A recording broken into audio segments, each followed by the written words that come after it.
Okay, Mr. Lelton Morse will show us his new building. Very good. I'll give you a quick tour. Front door sets up here. Obviously, when you pull in, I want to open this up for you, remember to look at, but the customers will be able to see the whole thing as they pull up to enjoy the race. Little breeze started this afternoon. At least it's not manual, Lelton. It's not. At least it's not manual. No, it's all right. So everybody that's been here before can kind of get a feel, but this is where we all sat in years past, was right in here where we're standing, over there where that hay is at. You'll pull in the gate. Obviously, there's parking here, parking around this side of the building. You'll have to forgive me because my wife's got her new vehicle parked there, and I got some farm equipment. That'll all be out of the way. This porch has got concrete pad on it. That one will be on there. It's under base. We'll have picnic tables on that side. Everybody will be able to gather here, and then, like I said, depending on the weather, we'll either leave the doors up or down. We have a fully functioning bar facility here for anybody that needs refreshments, Coca-Cola's iced tea, or a cold adult beverage if you would like one. We'll make that available for you during the race here. And then in the back, this will be full of tables that we've got here. Of course, we don't have them out now because we don't want to leave them for no reason to be out all year. So the tables will be set here with those chairs. And so we'll have plenty of tables for people to sit here and enjoy it. So the way we designed this, Romer, was you'll be able to see the pigeons coming. They should come right through that roll-up door there. If you look at that where your vehicle is. And if you pan back over to the right here, there's the loft. So you can actually be in this building. We'll have some tables for the people that won't be able to go outside in that corner. And they'll have the 2 windows. Or 3 windows, if you will. If the doors were shut for some reason, they'll still be able to see the birds. Everybody that wants to be outside can be. Also, roll-up door on this end, just to get a breeze through here. This building will be used for shipping. So all the birds that are scanned in for the races and for the shipping party the night before the final, we'll pull the trailer in here and park it, and anybody that wants to be here for shipping can be, so they can witness their birds go on the trailer, and then the trailer will be hooked up and pulled out of here and go to the races. His and hers restrooms were put in. We have men's and women's, fully functional AC and heat up above. So if you want to be thermostatically controlled, you will be. And then, like I said, it's got the women's restroom on the right, the men's restroom on the left, and that way anybody that needs facilities has a real place to go to the restrooms. The porta-john thing just didn't work. My wife can't stand those things, so we went ahead and built the whole building fully functional. And this one, can you open this one also? Absolutely. This one is manual. I didn't put it open, so I don't think I'd use it on this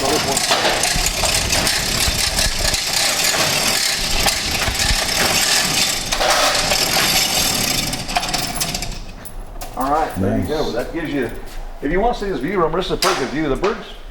So we trained on this course right here, is exactly where we release. If you look at that red building, that's actually, they should hit that red building if they hit perfect here. That red barn up there. That's about 2 miles away. Let me show you. And that should be the perfect spot if they're coming perfectly. So the birds are coming from there. Yeah, they should. If they're right on track, they should come right from that red building there, that red barn, proceed to here and go in the loft. Is that north? They shot us right over top of it. That's northeast. Northeast. Yes, sir. This is nice. Look at this, the entire perspective. Last year you don't have this. We were parked here. Right here. This is where your barbecue tent. Yeah, and we did the barbecue tent. But we're still gonna have the barbecue. We've got some neat things coming up. We're gonna put some options in next year that are gonna give some opportunities for different groups, I think, to compete. So it's gonna be a lot of fun. Okay. We've been asked by several of our customers to have a country versus country type option. So we're gonna see that just for something fun for everybody. See if we can add some of those things. Nice. So. And you can show us outside of your one loft. Absolutely. We'll walk right over there and see. Nice. Okay, Romer, I thought what we'd do now is just go over and take a look at the loft if you'd like to. Okay. And show you where everybody will be. We're going to keep everybody on the padded area right here for the race. And I'll do like I did last year. I'll go trap the birds over here. So you'll have to excuse the truck and trailer. I'm training every day right now, so the truck's already backed up to the training chute for tomorrow. We trained this morning, and we'll go up here and look at the loft. So this is where you load the birds? Yeah, we'll go through that on this side. If you'll come on this side, I'll show you how that works and how functional it is. Let's be here. Absolutely.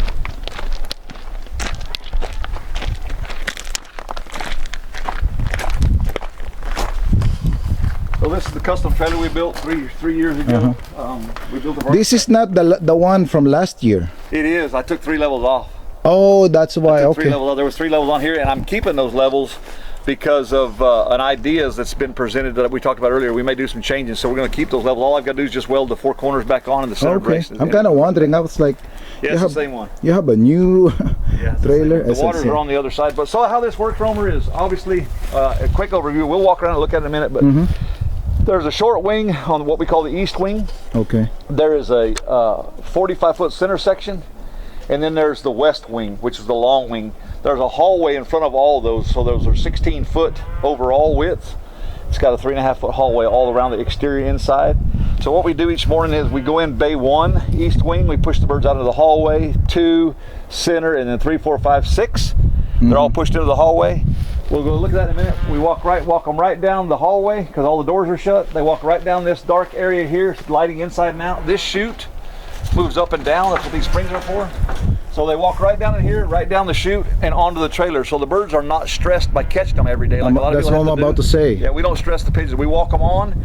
They're broke to do this from the time they get started to get turned out in the loft. We let them go through the trailer to learn to come out here. So how many birds there's like the maximum amount that comfortably? There's two. Well, we put 2,080 perches in the loft. The loft would comfortably hold 2,000 comfortably. Nice. We don't plan on putting 2,000 in there. We think we're going to keep it a limited number that's less than that. So, but it's got 2,080, I believe, and it would probably hold another couple hundred. But that's kind of where it's at. So say 2,000 to be comfortable. That's nice. We can load the birds. With 1,700 birds last year, we can load the birds in about 12 minutes. Okay. Total, we're done. From the time we get them out of the perch, off their perches into the hallways on the trailer, 12 to 14 minutes. They're coming back from training right there today. There he is, right there. Yep. Oh wow, that's nice. And there it is. Nice. Just went in. So what we'll do, Romer, if you want to, we'll go up here and look. So you did training today? Yes. Yeah, we trained this morning. Yep. Excuse my mess here. This is still from changing the skirting out on the loft. If you want to stay in the shade here, remember with your camera so you can look up, you can see the hallway. So behind this hallway, you see the door. That's section 6, and each one of those. So it has a big section that goes all the way from here to the corner to the next door. Those are certain sections. Okay, we push them out of the hallway and go out on the ramp. The loft on the tall side is 9'4" from the ground. If you want to steer there from the ground to the floor, it's 9'4". So there's plenty of ventilation. This skirting is solid. There's vent holes in the back, and then it's expanded metal flooring in the bottom. So there's plenty of ventilation for the birds. Nice. And then this is just what we call the horseshoe. A lot of guys call it different things. We call it the horseshoe. It's kind of an older style trapping system that's been around for a long time, but for settling the birds, it's very easy. When the birds come here, we're able to kind of contain them in an area and get them to learn to trap pretty quick, and they're protected. They can see out, up, and around, but they can't get away. And we're going to change some things on our trap training this coming year, but for right now, this is how we've been doing it, and it works very, very well. But of course, you are using benzing. Benzing. We've used several other clocking systems, and I think people are probably aware of that. And once we found benzing, there's no going back. It's benzing forever for me. It's absolutely the easiest, most professional, and quickest system I've ever seen. I mean, it has no limitations that we know of. So the birds will be flying from there. Correct. And then this is the landing. That's the landing board. This is the horseshoe. Yep, and that's the landing board. There you go. Texas dashboard, gosh. Yes, sir. Okay. And I think something that's important that we get a lot of questions about, especially from other guys that are thinking about the sport or starting to raise pigeons, is the number one most important thing in this area, in Central Texas, or maybe Texas in general, is ventilation. Correct. If you don't have ventilation here, you're in trouble. I mean, it's just, it's one of the most important things you can deal with. And then secondly, first, obviously, is cleanliness, but then ventilation. So cleanliness and ventilation are the two things that we got to have. And we have that here. Loft scraped every day. Waters are changed and disinfected every day, and then, like I said, the floors are expanded metal. The entire front, if you look, the entire front of this loft is completely open, wire, and the entire floor. So there's a back wall, and then a short east wall that's covered, and a roof, and the rest of it's open. How do you often feed them? How often? I feed twice a day. Twice a day? Yep. We generally feed around 9 o'clock in the morning, depending on what our training was. When they get back, they get fed, and then we do an evening. We call it a treat feed, but it's an actual feed. So we do 3/4 of their ration in the morning after their training flight, and then 1/4 of the ration, the total ration at night in the evening. So they're comfortable through the night.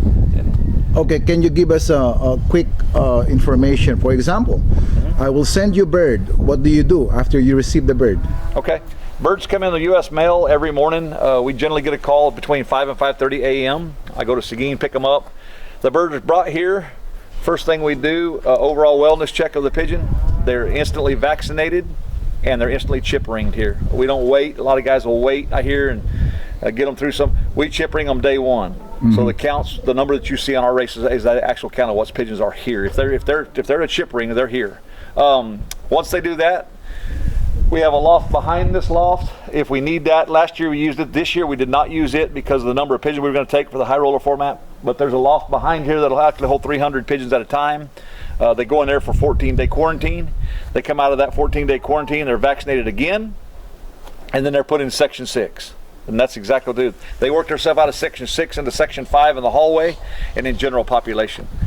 So when a pigeon gets here, from the time it gets here till it starts coming out into the courtyard, the protected courtyard, is generally about 2.5 weeks. Cool. Yep. So if you know that the bird has something kind of problem, you don't put them right away, or? If a bird has a problem, we don't put them in here, period. We've only had to do it twice, but if we recognize a problem out of the box, we just don't introduce the bird into the race. We call the breeder and say, listen, it either happened in shipping and or you just missed it when you boxed the bird. We try to be ultimately fair on that. Both of those pigeons, one of them had perished in the box, the other one we sent back. Nice. The breeder wanted it back and we did send it back. They sent the replacement, but we don't, if we recognize there's a health issue or a physical issue with the pigeon, we just don't put them in. We don't even want to take the chance. So we segregate them, keep them out, and then they're sent back home or the breeder's given the opportunity. Okay, and then you're going to show us the birds later? I am. Yep. Okay, thank you, sir. Thank you. So, okay, we're back from Lelton's tour of his facility, and now he will be showing us some of the qualities, physical qualities of the birds, right? That a new flyer, or not even a new flyer, some flyers that need to consider. For example, this one you're holding, can you tell us something about this one? Sure. First of all, I'd like to qualify. I'll just tell you the things I like in pigeons. Like you said earlier, you said, we can kind of agree what works for you. Correct. Everybody has their own preferences, but what I'm going to speak from is things that I know have helped my program move forward. Briefly talk about the families. This is a kittle pigeon. Okay. It comes from the kittle family. So there's some kittle base in here. This is the same family of pigeons. In fact, this is the exact same mating. We were equal first at the in Florida last year in a one-off race, and then I think we were about third at the Flying D franchise fraternity last year with this. Let me grab another one here, okay? Sure. So that I can also understand what you're talking. It'll be a little different because you're holding different pigeons, so Okay, this one is what am I holding? You're holding nestmates. They are nestmates. These are nestmates, yeah. Nice. These are nestmates. These are my main staple, my new main staple. So how I know that is when you picked it up, I was looking. So if they got double, they're double banded, and then they have the orange identifier on. See this? Nice. Same exact bands with the double. Oh yeah. So these are both kittle-based pigeons. 2023. And they're yearlings, they're babies, yes sir. You can see where they're at. They're on their 8th. So this one's on its 9th, and the cock's on its 8th flight. They're molting, so they're just babies. These will be 2 predominant breeders this year for me, even though they're stock pigeons. We earlier in the video we talked about the best of the best. Correct. This family I bred the first year I bred them. We bred 3 pretty big winners for us, money makers, and then we turned around last year, bred the pair back, and we're having great success right now in the one lofts with them. Both.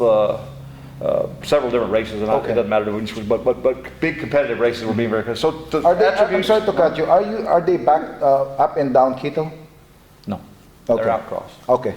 Yeah, they're kittle on one side, and they go back to hoop and stuff on the other side. Okay. So this is what I'm doing with them. I'm just, instead of bringing you the older breeders, what I brought you was what we're making. Okay. These are the exact nest mates, the things I sent out this year. Okay. What we did was on the really 2 hot pair, we sent out 6 off each pair, and we kept a stock round. Nice. Okay, so we got 4 rounds. We pumped them out. Okay. The actual parents only raised 1 round. The other ones, she just pumped the eggs and mated, and we set them under pumper pairs. And then you pampered from the other. I pumped all the other ones to feed the babies. So the original old pair, they're not old actually, but the original pair only fed 2 babies, 1 set. And then the other ones, when they laid the egg, we fostered the eggs out. So I'm out of knowledge.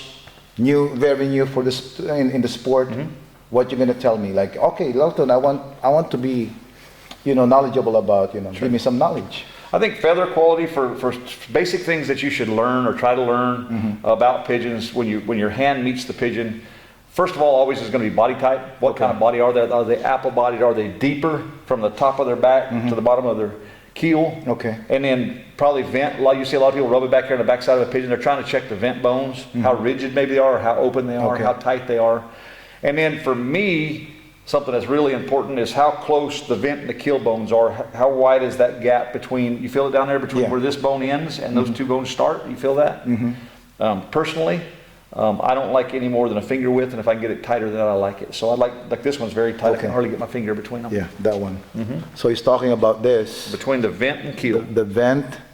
The vent and the keel. The vent and the keel. Yep, those two bones, where they meet, I don't want a very big gap in there. That's just pigeon meat hand. That's the first thing I feel. Secondly, body type. These are pretty apple-bodied. These are not real deep pigeons. A lot of people get them really deep. Some people like a deep pigeon. They think lung and heart capacity is more important. I feel like it's a drag weight down here, trying to cut through the wind. I think it stops more wind. I don't want them too shallow, but I sure don't want them too deep. Probably some of the most important stuff, just general health, is the color of the eye and the brightness. I don't think we need to get into eye sign for nobody beginning, because it's a very deep subject when you talk about eye sign of a pigeon. But I think that clarity of eye is easy to see. Does it sparkle, and is it clear when I look at it? And both these pigeons sparkle pretty well. They have the same, but this one is kind of more on pearl eye. That's correct. This is closer to pearl eye. Let me show that to the camera really quick. That's the cock. This is the cock. So that's what he's talking about. So you can hold that one. But here's some basic things. So I think body type for people, again, I think rounded, but they don't have to be just the biggest pigeon of the bunch. They don't have to be, if they're carrying a lot of weight, they feel very heavy, they're not for me. I like a very buoyant pigeon, naturally buoyant. These pigeons are in the stock loft and they're still pretty buoyant. They don't feel like too heavy. That's what I'm about to say. Yeah, they feel corky, and that's the way you want them. So for me, if I was teaching somebody, buoyancy or corkiness is number one if you don't know anything else. Feather quality would be number two, because it's easy to recognize. Is their feather soft and supple when you stroke it, when you feel it? Is there any coarseness? No. They feel very soft, very soft. That's high quality to me. And then, like I said, just general appearance. When you get a little more trained or seasoned, people start measuring and looking at wing, the step of the wing, first joint length of the wing, those types of things. It's a very deep subject, and I think we all think something maybe a little different. We all can kind of agree to disagree. I've got this really funny saying. People say, well, they like this kind of eye for a racer, this kind of eye for a breeder. I like a pigeon that's got an eye on both sides of his head. Correct. And I like a pigeon that can fly, and I don't care what color their eyes are. I don't care what color their body is, and I don't really care about any of the stuff we're talking about, as long as they can fly and win races. That's what, so, and all kinds of pigeons do that. So I don't want anybody to get boxed into a corner saying, well, I have to have a blue bar that has a tight vent. Maybe not. But of course, as a fancier, we have our own preferences. Absolutely. There you go. And we are just trying to get what is your preference. Absolutely. Okay. Yeah. These are my preference. This is, if I was going to tell you, hey, go in and pick a couple of pigeons that your kind of pigeon that you're looking at them. Correct. These are what I want. I think the vent and keel's tight enough and close enough. I think the vent's very tight. So this one, right? Like the vent and keel needs to be close enough. Yep. And I think the vent bones need to be pretty sturdy and rigid. I like that. I don't want them too deep. From the top of their back to the bottom of their keel. See that? This one, yeah. That's correct. You don't want that too deep. In other words, you don't want the pigeon to be too deep from here to the bottom. Correct. In my opinion. And then I think grading the wing somewhat, getting yourself maybe accustomed by eye. What's a decent wing? This pigeon's, like I said, dropped 9. That one's dropped 8. But still, all in all, you see the quality of the wing and maybe the quality of the feathers. When you separate them, look in there, there's a lot of quality over the feather. So what I can say is that they're big, apple body, but they're buoyant. They are kind of light. These are not your typical, what I call hummingbird pigeons. That a lot of these real tight. A lot of guys here, I've noticed in this part of Texas, want them really, really small. Yeah. And I think that's cool if that's what you like. But I think the wind plays too much factor on those pigeons. People, they say, well, they push through the wind better. I'm not sure that's the case, because if you don't have enough body to make power, for me, then the smallness means nothing. Correct. Right? I mean, we can agree on that. So I like length. The length of wing. I like the length of the cast of the pigeon. How long is he bodied? I think length of cast, overall cast, is very important to me. Correct. These are long cast pigeons. Yeah. We'll have a shorter cast pigeon here to show you. Okay. The pigeon actually the red grizzle pigeon is maybe not short, but he's shorter than these. So we'll get to him. But I want to show you first a pigeon that's kind of got a reputation around these parts. Okay. And this is the old man himself that I got from Vern Clausen way, way back. This is 803. Everybody talks about it, the Hubin 803. This is him. Hubin 803. That's one of the very first Hubins I ever bought from Vern that we talked about earlier. And he's an old man. He is a 2009. How many years is that? Well, like more than 10 years for sure. Isn't it? Hold on, 19 would have been 10. 10. So he is a 15 years old. 15 years old. So this is a Hubin. There you go, from That's Vern 803 himself. 803. A lot of guys have tried to get some of those pigeons over the years, Yeah. and he's a really was a predominant breeder. And here's the neat thing about him, and something else that I like about pigeons, good family pigeon. This pigeon is still fertile. Really? He still makes babies. We raised a round out of him last year. He quit for a year. Actually, Vern, I sent him back to Vern. Vern wanted to use him, and he took him back and used him and got a couple of rounds, and then he quit. I brought him home and rested him, and he's back to making. I think I saw some babies of this from Vern, I'm sure. and he doesn't want to sell it. That's it. That's it. This is the infamous That's 803. 803 of Vern Clausen. Yep. No, that's a Klaus Hubin. Nice. That goes back to the 410 King David. So can you tell us about, like, you know, what are the qualities that you like from this one? I think it's easy to explain on him. I think, again, feather quality is his biggest attribute, but he's more along the lines of what we were talking about. He's a little bit smaller. Yeah. He's still very buoyant, but he's a little bit shallower maybe. Yeah. He's a little bit narrower. Even though he's round and stout-bodied, as you can see on there still, he's still a smaller type pigeon. But I think his strongest attribute on this pigeon for me is his wing, just his overall wing. Yeah. For his size of pigeon, he's very long-winged. If you look at his wing measurement, and like I said, it's just his overall balance and quality. And these are the quality of the Hubin. You know, they are smaller, and they are known for speed and the Texas weather. They really are. They can take a lot of heat, take a lot of pressure. They're very resilient health-wise. Never had health issues with my Hubin family that I got from Vern Clausen. Nice. I just never have. So, but I wanted to show him because the old man's kind of earned it. Yeah. He's the old senior citizen on the place, and he's still making babies for us and still making them productive. Awesome. Let me hold it again. Absolutely.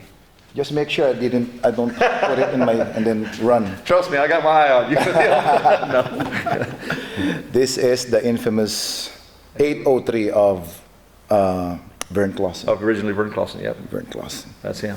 That's nice. Yep. And he's 15 years old. And you know, when I took the video of Vern and posted it, lots of people are like, I want that one. Can you ask Vern the collar off from him? Yeah, he's the daddy of those. Okay, guys, this is the daddy of those birds in Vern's loft. And I want to make it clear, Vern raised this pigeon. I bought the pigeon from Vern Clausen way, way back. I bought the pigeon. And sometimes we've shared him back and forth. I've taken him back to Vern because I owe Vern that respect. There you go. This is the one. Not because I had to, but because I want to. Vern's a very high-class gentleman. So what is the pedigree of this one all the way? He's Hubin. He's 410 King David Hubin all the way back. Nice. Klaus Hubin, the old Klaus Hubins, yep. And still and their heart fertile. feels phenomenal. He's 15, it feels like that. Nice. So the question is, if somebody wants to buy from you, are you willing to, babies of this, are you willing to negotiate? I'm willing to help anybody. There's a lot of things I do. I mean, I'm not known as a pigeon peddler or a pigeon seller. I don't sell a lot of pigeons intentionally because I'm so busy. Let me cut you with, I'm sorry to cut you, but here's the thing. Many people will be seeing this video, and then you put this out, the famous 803, and they will be like, hey, I want a baby of that. So now we just want to make it official, like, you know, hey, you know, I'm not the middleman, okay? You don't reach out to me. I'm going to put his information, Lelton's information. You can contact him directly. And what can you say about it? Yeah, that's fine. If you're somebody very interested and can't live without, just give me a call, and if we can work something out, we will. I don't have a lot in the silver color. Okay. It doesn't matter. I will tell you this: silver or blues come out of him, and they both perform awfully well. Because of course, the silver could produce blue or other color. They can, yeah. But I would love to have the silver color, of course. I sent a couple out. I'm not going to tell you where because it doesn't matter. But there's a couple that are in the races right now that are actually descendants of his that are silver. I'll be honest with y'all. I just got so excited. It's so unfair of him, like, you know, letting me hold this one because, you know. Well, when you asked to show breeders, I thought I'd bring one of the best I got. So there's that. And so let me show you now the other pigeon we're going to donate to the military veterans program that you got going. And it does not want to be held, which is a very nice attribute. I like that. The pigeon is double banded, Okay. which means he was raised strictly for myself. Okay. He's got a Vita King 2022, Nice. and he's got a shifting time 2022. Nice. So this means I was intentionally going to stock the pigeon. Was raised late. It acts like a cock, but I haven't never. It's over in a loft with a bunch of cocks, and it hasn't laid an egg. So I think it's a young cock. Oh, okay. I think so, but I'm not going to guarantee that. And the pedigree says cock. The pedigree does not say anything. It hasn't been even made. I have the parents' pedigree. I haven't even built the pedigree yet. I'm going to give you a copy of both and let you build the pedigree. Oh, yeah. So you can put the copy together. But I would, if I was guessing, let me look at it. I think it's a cock. It's a cock. I think it is. Do you believe in the what do you call that? Toenail? Yeah, Yeah, yeah, that just means that the length's the same. yeah, It's not quite the same. yeah. So it's a cock. I don't know. I don't know if I believe it. They say you can hold them by their wings. If the tail goes down, it's a hen. If it goes up, it's a cock. Sometimes I believe Tail went up. it's It says it's a hen, so I don't know. sometimes I believe when they lay egg. That's what I do. People tell me, what is it for sure? And I said, when it lays an egg, it's a hen, and if it tops them, it's a cockbird. Because Soilo Lamtexan, he's a retired chief petty officer of the Navy. He gifted me Ludo, cross and white, and it looks like a cock, but I lent it to Frank Terrado, and it laid egg. So it's a hen. It's a hen. So along to the Well, for the program so that you Thank can. you so much. And have he has another donation bird, which is, yeah, that one and this one. And then Oh, you want to see can, him? yeah, can you show that? He took a video of this one, and let me tell you something. Lots of people reach out to me already about this one because it's a grizzle. Sure. So they were like, when are you? It's also a Thomas Baldwin grizzle. When are you going to post the grizzle one? Okay, this is the one that we posted. This is a big one. It's a cock. Big cockbird, yeah. Big Yeah. cockbird. And we raised out this bird for a couple of years. Nice. So this is, yeah, Thomas always in the other side of the. So 6357 AU 10 till 2016. So this is a really perfect breeder already. Yes. So Very tight on the nest here. Pigeon raised babies very well, and his pigeons actually performed pretty fairly. Pretty fairly. We didn't give him a lot of chances. We bred him to one hen both years we bred him, but they did complete one lot races and came back. So what we're going to do, I'm going to take a picture of this, and then you're gonna hand me the pedigree so I can send it to Michael Shield. That he's the one who coordinates with Frank McLaughlin. Well, anyway, what is your advice for our new flyers? About the one loft and also other things about the birds. I think for me the most important thing is have fun. I think sometimes people get in it and financially get too much stress with it. Correct. It's not all about that. If you want to go to that, that's fine. Correct. Pedigrees are only pieces of paper. Remember this. A lot of guys get hung up. Pedigree is a piece of paper with numbers and letters written on it. Correct. And that's all it is. Correct. I don't think a pedigree makes a pigeon great or makes a pigeon terrible either way. Correct. I'm just sharing some things I believe in. I think if you have pedigrees, you probably ought to keep up with them because you can learn and teach yourself and you know the prodigy and the parents of what you've got. But some people get hung up and it's got to be pedigree, it's got to be pedigree. That's personal preference, I guess. Correct. So I think two things. Have fun, live within your budget, stay within your means, don't get away paying more than you can afford to pay. And then just decide where you want to go and have somebody in that area, in the local area you're wanting to fly. If you're going to club fly, have somebody in that area help you get pigeons. I think I would add this. I think any club you go to, especially here in Texas. Correct. I've flown in 3 states, but Texas. I don't know of anybody that won't help somebody get started in the pigeons. Again, we've started, over the last few years, we've started a couple of dozen young people. There's no sense in not helping somebody. Correct. I mean, not everything's about making $1 to me. I mean, some of it's just got to be from the goodness of your heart. So again, I think there's a place for that. There is a side certainly that there's a financial responsibility to when you're in business with pigeons. Correct. And some of those guys, it's great that they sell pigeons. I've sold a few pigeons, but I've given away 150 times what I've ever sold. Nice. So we believe in helping people. And I think a lot of people here do believe in helping people. Nice. Well, and we also thank Mr. Lelton Morse, Texas Dash for Cash, for giving us the opportunity to interview him, and also for donating birds for our racing pigeons for military veterans. And thank you so much, sir, for what you do. Thank you. Thank you, Yes, sir. Appreciate it. Okay, happy flying.